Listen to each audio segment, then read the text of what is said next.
Okay, this is how easy it is to set up a TIG welder to start welding. Step one is turn the gas bottle valve on all the way. You're going to open it up.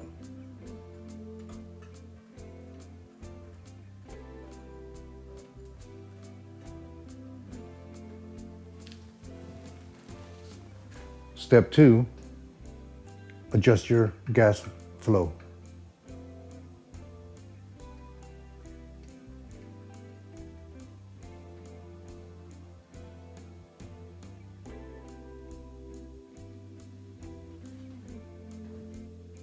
Step three, turn on the welder.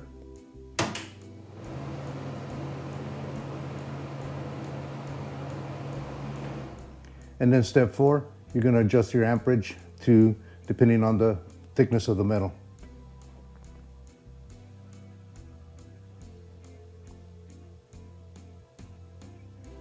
And that's it, you're ready to weld.